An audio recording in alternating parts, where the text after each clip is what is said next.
যিনি রংপুর জেলার সভাপতি, যিনি আলবদর সহ এই ধরনের সংগঠনগুলো গড়ে তোলার ক্ষেত্রে নেতৃত্ব দিয়েছিলেন এবং যেটা প্রমাণিত দৈনিক সংগ্রাম পত্রিকায় যেগুলো লিখিত ডকুমেন্টস আছে।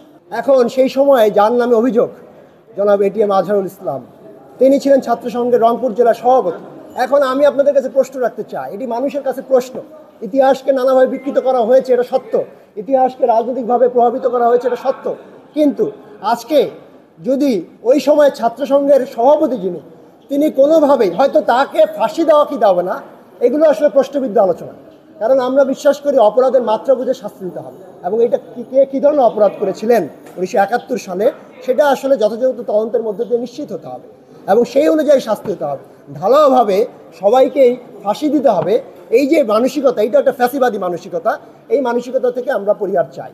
কিন্তু আমাদের প্রশ্ন যেটা, যে আজকে 1971 সালে তৎকালীন ছাত্র সংঘের যিনি রংপুর জেলার সভাপতি, যিনি আলবদর সহ এই ধরনের সংগঠনগুলো গড়ে তোলার ক্ষেত্রে নেতৃত্ব দিয়েছিলেন এবং যেটা প্রমাণিত দৈনিক সংগ্রাম পত্রিকায় যেগুলো লিখিত ডকুমেন্টস আছে, সেই জায়গা থেকে আজকে তার নামে তিনি ওই সময় পাকিস্তানি গণহত্যাকারীদের সহযোগিতা করেন নাই, এটা কি আসলে বিশ্বাসযোগ্য ব্যাপার?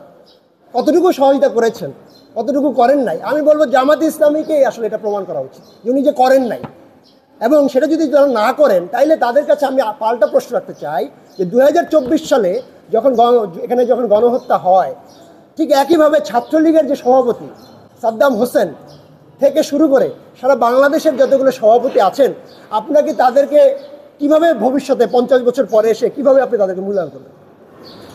তারা কি সরাসরি যে আপনি সাদ্দাম হোসেনের কোনো ভিডিও দেখাতে পারবেন যে এখানে এসে পিস্তল নিয়ে গুলি করছে, কিন্তু তাকে আপনি কি হিসেবে এই গণহত্যার সহযোগী হিসেবে মূল্যায়ন করছেন? হুকুমের আসামি হিসেবে, সহযোগী হিসেবে? এই সময়ে সে বিরোধিতা করছে না, বরঞ্চ সেটাকে উস্কানো দিচ্ছে, এই হত্যাযজ্ঞকে সে পৃষ্ঠপোষকতা করছে এই হিসেবে। তাহলে আজকে এইটা যদি এখনকার আমাদের দৃশ্যমান বাস্তবতা হয়, তা 1971 সালের বাস্তবতায় যারা রাজনৈতিকভাবে গণহত্যা, পাকিস্তানি সেনাবাহিনীর পক্ষ নিয়েছিল, গণহত্যার পুরো যুদ্ধকালীন সময়ে যারা রাজনৈতিকভাবে সেটাকে সহযোগিতা করেছে, তার ন্যূনতম বিরোধিতার কোনো রেকর্ড তাদের নাই, বরঞ্চ তারা শান্তির নামে মুক্তিবাহিনীকে নানাভাবে গ্রেফতার করেছে, তাদেরকে তুলে দেওয়া হয়েছে। এগুলোর ভুরি ভুরি উদাহরণ আমাদের এখানে আছে। সেখানে ছাত্র সংঘের সভাপতি তৎকালীন একটা অঞ্চলের, তার নামে এই অভিযোগগুলোকে প্রমাণ করা, এটার জন্য যে তথ্য প্রমাণ, সেটা নানাভাবে অবশ্যই আমরা মনে করি তথ্য প্রমাণের ভিত্তিতেই তাকে শাস্তি নিশ্চিত করতে হবে। এবারের রায় নিয়েও বিতর্ক আছে, পূর্বের রায় নিয়েও বিতর্ক আছে, কিন্তু রায় থেকে মুক্ত হওয়া মানেই, রায় দেওয়া মানেই যেমন সে আসলে সবার চোখে অপরাধী প্রমাণিত হয় না, যদি এখানে বিতর্ক থাকে, এখানে যদি প্রশ্ন থাকে, প্রশ্নবিদ্ধ রায় হয়, বিচারিক প্রক্রিয়া যদি স্বাধীনভাবে না হয়। আবার সুষ্ঠু প্রক্রিয়ায় যদি তাকে নিরপরাধ, তাকে যদি সাজা থেকে মওকুফও করা হয়, তাহলে পারসেপশন কিন্তু বদলায় যায় না, সে সম্পূর্ণরূপে নিরপরাধ প্রমাণিত হয়ে যায় না।